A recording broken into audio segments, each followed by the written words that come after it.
Hi, welcome to Baby Narc.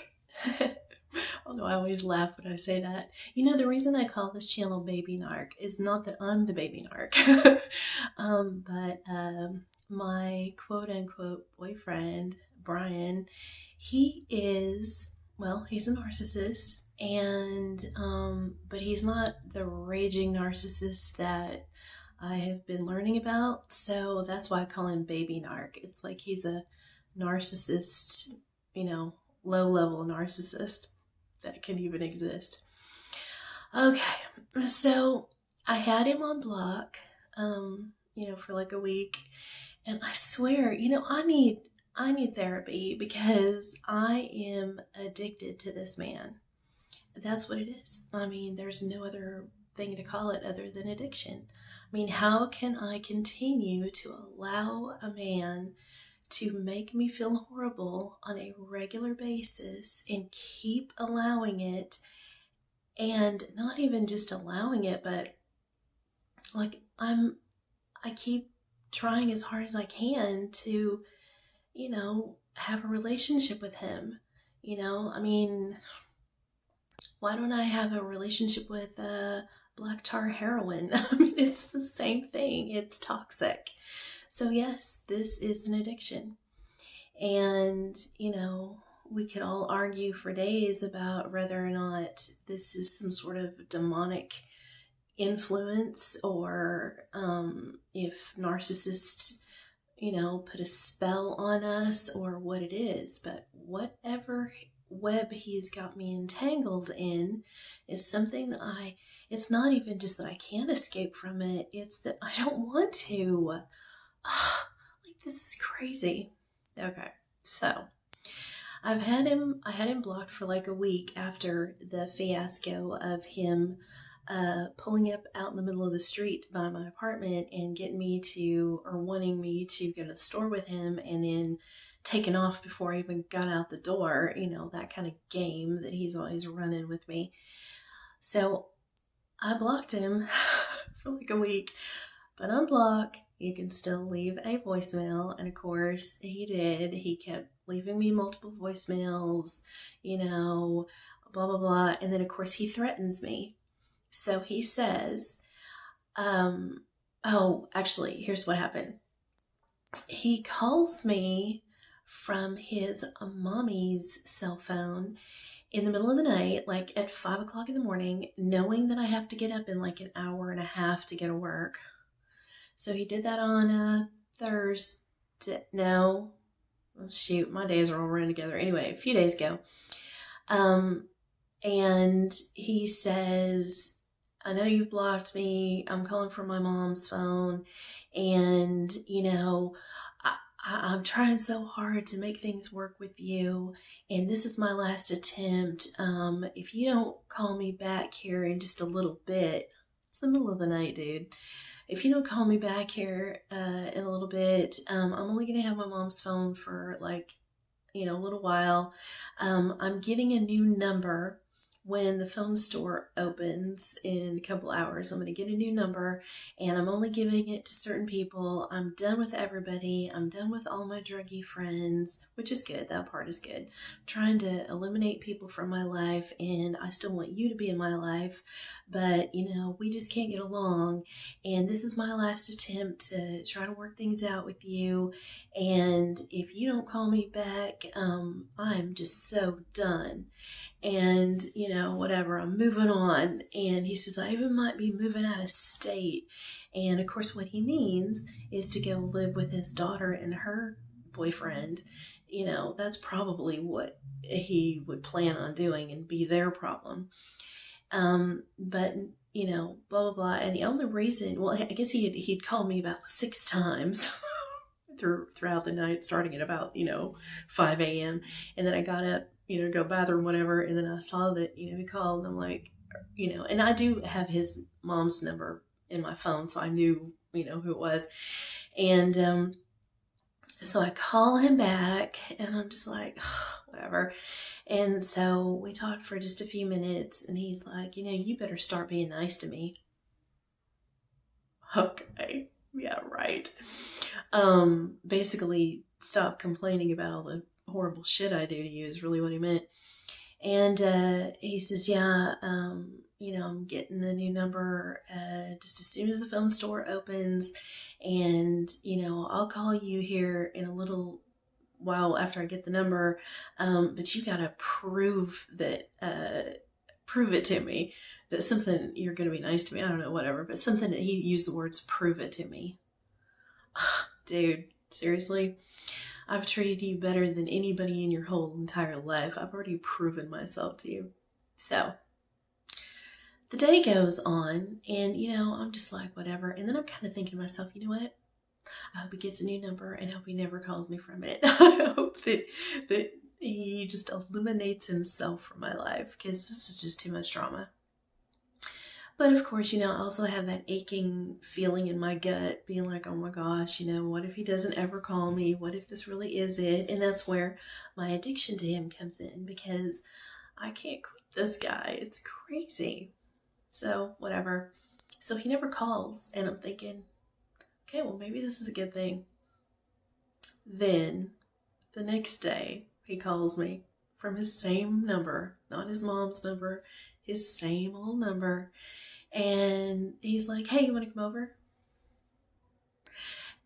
As though the whole new phone number and eliminating people from my life, and you better be nice to me or you're going to be eliminated too. Like, what is this, some sort of like, entertainment elimination game show or something? I mean, I'm just like, whatever. So he doesn't make any mention of it. And you know what? I don't either. I mean, it's so crazy that, why? Why get into a conversation with him? Oh, I thought you said this, blah, blah, blah. And then he would probably just gaslight me anyway and probably say that I made the whole thing up. Whatever. Okay, so he interrupted my sleep over absolutely nothing, just to be a fucking asshole.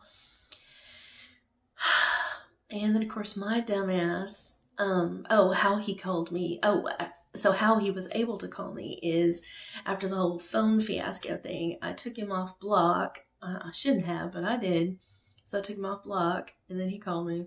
Hey, you want to come over? As though none of that happened. See, that's the other thing about gaslighting. Gaslighting isn't just telling somebody, like lying to them and, manipulating them with lies.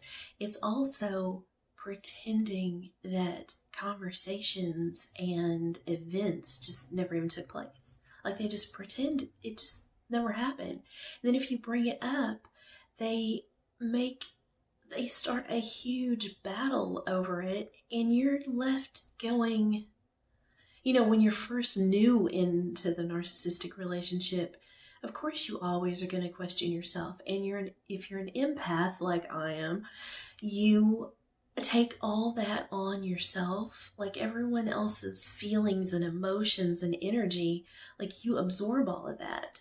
And then you question it. And then of course you think, well, why would somebody who says they care about me or love me, why would they, mind fuck me like that? So, in the beginning stages of that relationship, you're always going to question yourself. You're always going to think, okay, well, maybe they're right. Did I really just imagine that? And then it's crazy making. And the more it takes place, I don't know what happens on like a physiological, chemical level in your brain, but does it cause some sort of brain injury? I don't know. Neurologists should study that, study the effects of long-term psychological abuse, and just to see if it does anything to you, like literally like changes your brain. I don't know. It's weird. I'm going to get to the bottom of all this one day, I swear. This is my new study program. He's my test subject. So, of course, I was about to say, I'm an idiot, but it's not that. He's got me so entangled, and it's not just so simple to just walk away. If I was not, and I am full on in love with this guy, this isn't just, I have feelings, caught feelings for some asshole. I'm in love with him. So it's tough, if he was a normal guy and we had a normal relationship and we were, breaking up or married and getting a divorce, I mean, that would be hard enough. But with somebody who manipulates you and uses love to do it, man, it's a really tricky, sticky, complicated situation. And you know, if you're in a situation like this, don't let anyone make you feel bad or make you feel stupid. Like, okay, idiot, just get away from the person. It's not that simple, and I totally understand it. And if you need to contact me and talk about it, by all means, let's talk. So, I, you know, I I agree to go over and hang out with him. We have a pretty good night. It's pretty good. And then he starts, because his thing that he does is, he loves to sing and play guitar for me because he knows I love it, and of course, that's more narcissistic supply because he knows that I'm gonna sit there and cheer him on and tell him how great he is, and it is true, he is great. He needs to be, performing on a professional level. He needs to get paid. That's how good he is, and I'm not just saying that, but and of course, he sabotages everything. But so we're hanging out, and then all of a sudden he starts singing, because he thinks he's funny. He's got that mean sense of humor that I don't like. Listen, another thing, a mean sense of humor is just a pass for being able to say shit and hurt people's feelings and then come back and go, oh, I'm just joking. I'm just kidding. Oh, I'm just messing with you. Oh, don't be so sensitive. So I've never liked a mean sense of humor. And all of the comedians that he likes all have that mean, harsh, loud, mean sense of humor. And, whatever. So, and he always thought that he should be a comedian. He can be really funny, but he also is just such an asshole. So he starts singing little ditties, because he's so stupid and yet so intelligent. It's crazy. It's such a weird mixture. But he can come up with a little rhyme in a second. So he's making these little rhymes while he's singing, and they're kind of mean. And then he's talking about, singing about Shelley again. And I told him, I said, listen, from the last time that we had that big, huge blowout over your Shelley songs, I do not mind you singing old songs about her that you wrote a million years ago and have actually performed and recorded some of them. I don't mind that because that was from back then. But if you write anything about her new, I'm going to blow my freaking stack. I mean, come on. And then he's like singing, and then he's like, say my name. Oh, she's getting jealous now, and like picking on me. But like he's singing. I'm like, dude. And so I started singing back. I'm like, like basically, saying, yeah, you're ruining a good thing. You're pushing away the only woman who's loved you. I had to say that away. And you're sabotaging things again. You better stop, and I'm saying all this stuff. And then we're like, it's so immature. If you would have seen us, you'd have been like, okay, y'all are both crazy. So we're like singing back and forth, like mean stuff to each other. And then finally I get really mad and I like walk out the room to go to the bathroom.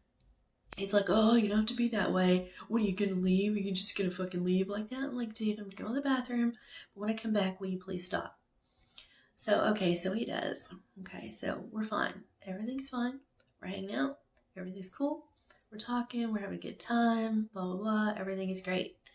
So, because he can never be perfect. So we have this great night, and then we're out in we're out throughout the house, but then we're finally at the end of the evening, we're out in the garage to smoke a cigarette, and he's like, playing his music really loud. And that's another thing, by the way. I told you he lives with his mom and dad, and in a house. It's not an apartment, but it's a house, and obviously with a garage.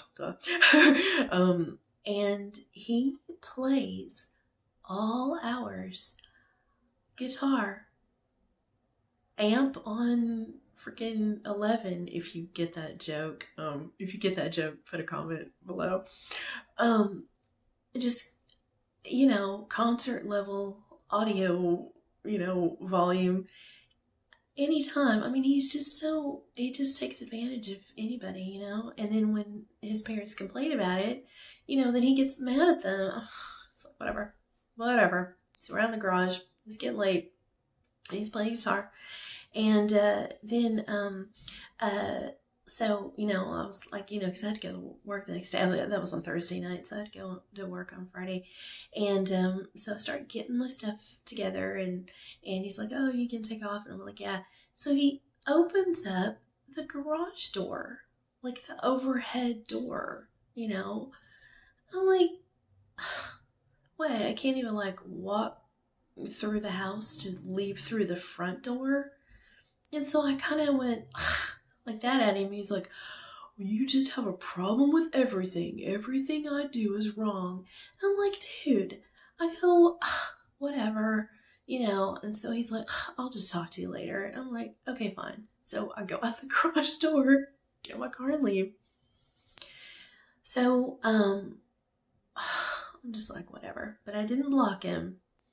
So the next day on Friday, now all of a sudden, he's calling me at work and he's being really nice. And he says, hey, are you still mad at me? I go, no, yes, but no. And he's like, why do you get mad at me about everything? And he was actually being cool. And I said, it's not that I'm trying to start anything really. It's just that, you don't treat me with really great respect.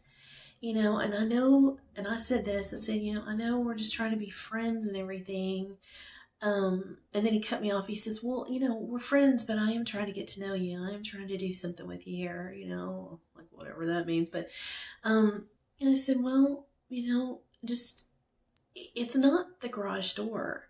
It's everything, and he says, oh, what do you mean everything? I said, calm down. I said, just, you don't treat me fabulously. If you did, I would leave through the chimney. I mean, but it's just everything added together. And then, when we started our night last night, you singing these little digs to me and, talking about Shelley and, I don't want to hear it. Oh, and then he mentions, okay, so get this. So Samantha, she's got this boyfriend. I don't think it's her husband. I don't think they're married, but she's been with this dude for a while. And he says to me, oh, guess who I got off the phone with, whatever, yesterday, whatever. Her boyfriend, they're having problems. And so I told him that he ought to get away from her. He could do better.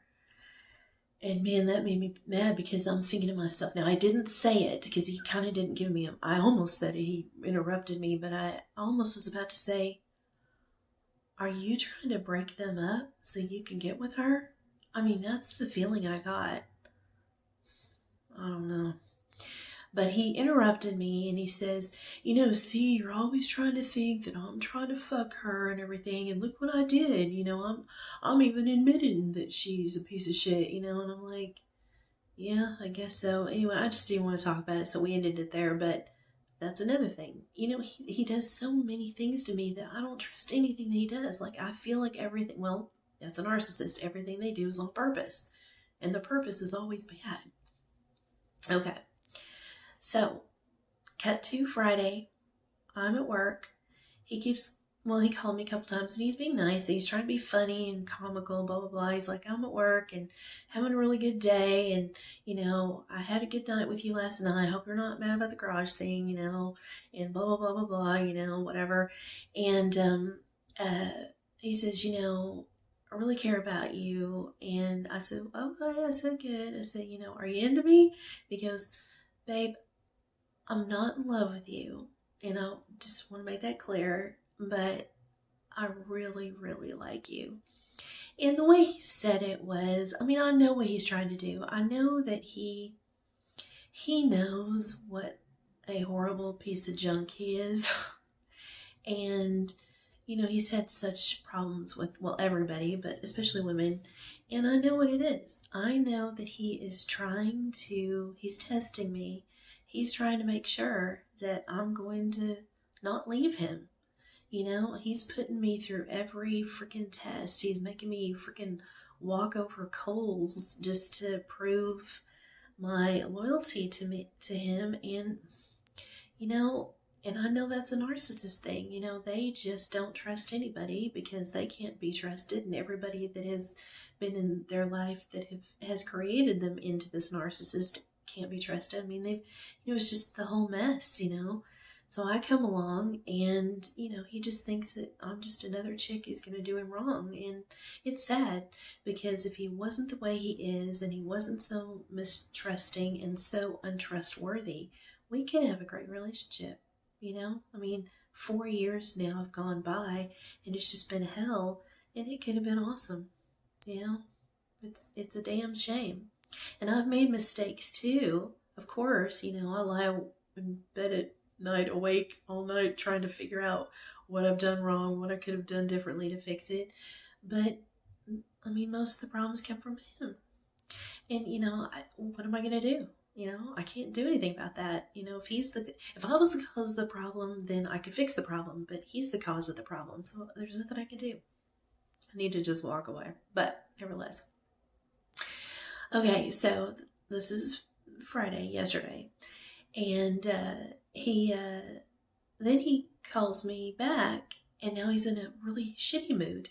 Of course, he's got mood swings, so now he says, yeah, I was trying to be in a good mood up here with everybody at work, and everybody's just in this like shitty mood. Now they put me in a bad mood, and now we're all just having a bad day, and I just, I don't know what. And then he and his manager, Andy, they get into it again.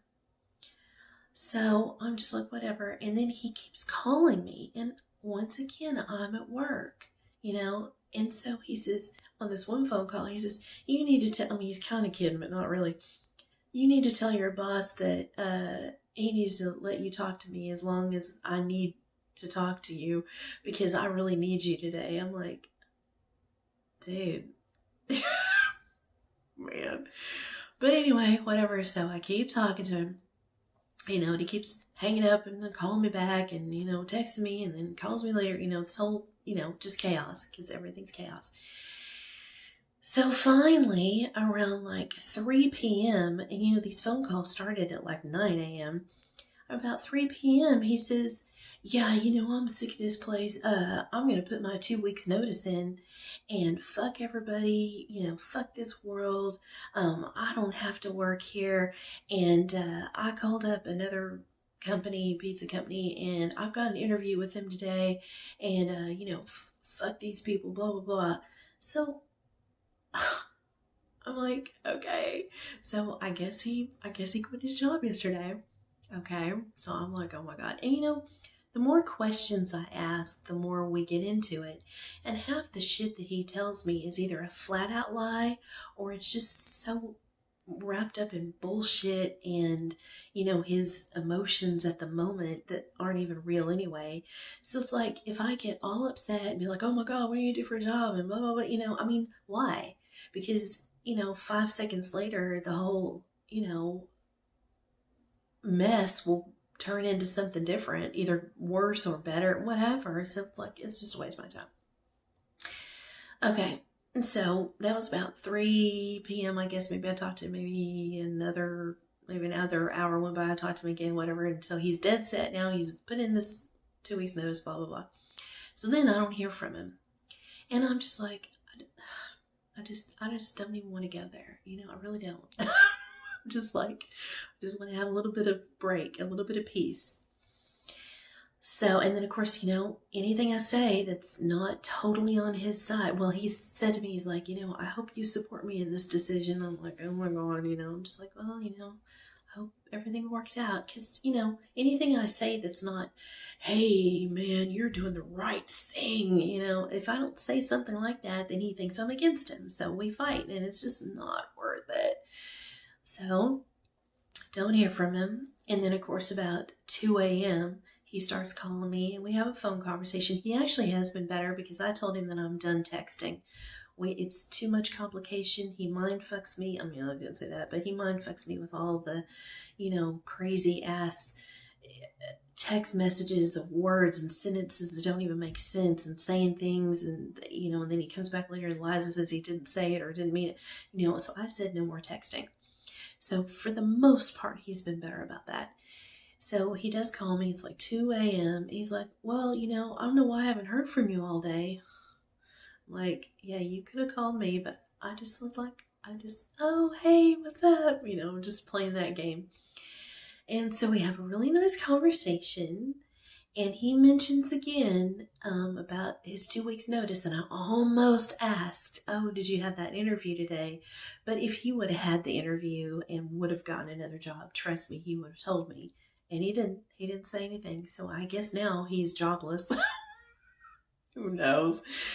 Anyway, so we have this, pretty good conversation just about other stuff. And now I can tell.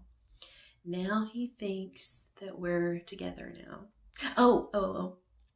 So yesterday morning, before he started getting into it with everybody at work, he puts it on speakerphone, and I'm talking to his other manager. I think her name is Jessica. And he's saying, hey, Jessica, I want you to talk to my girlfriend. So he always does that. He always, sometimes I'm his girlfriend and most of the time I'm not. I don't even know. It's absolute insanity. So, yeah. But that's the newest chaotic situation. So who knows what's going to happen. But yeah. So, if you're dealing with a narcissist, other than completely getting away from them and making sure that they're away from you so that they cannot destroy your life in any sort of way, either directly or indirectly. But I guess the other thing, if you're smack dab in the middle of it, I guess my only advice really is just play nice, play nice, make nice, don't have reactions because, they're always looking for that narcissistic supply. They're always looking to, dig that knife into you and get your reaction. That's what they, enjoy it or it's comfortable or that's how they've always done with people. I don't know. It's insanity, but that is what they're looking for. They are looking for a reaction. They want to have an argument, and so the best thing to do is just ignore it, when they come to you and say, hey, I just quit my job, you're like, oh, hope everything works out. Because other than that, they're going to rope you into a huge freaking, world war that you can't fight, and that's the thing. You can't fight with a narcissist. You can't outsmart them. You can't fuck them over. You can't get revenge on them because they don't think the way that we do, and why? It's just, spending energy on something that is just negative and harmful. It is. It's very harmful to you. So just don't fight. Fight back in different ways. Fight back by trying to get out of that situation. That's your battle. That is the war that you're trying to fight right now. That's the most important thing, is just getting yourself away from it, because it is not worth it. And this is not love. And even if he told me every 5 seconds that he's in love with me, the thing is he didn't even know what love is. That's sad. But I can't fix him. I can only fix myself. So anyway, so yeah, remember, the battle that you must win is to remove this person from your life. Good luck. Bye.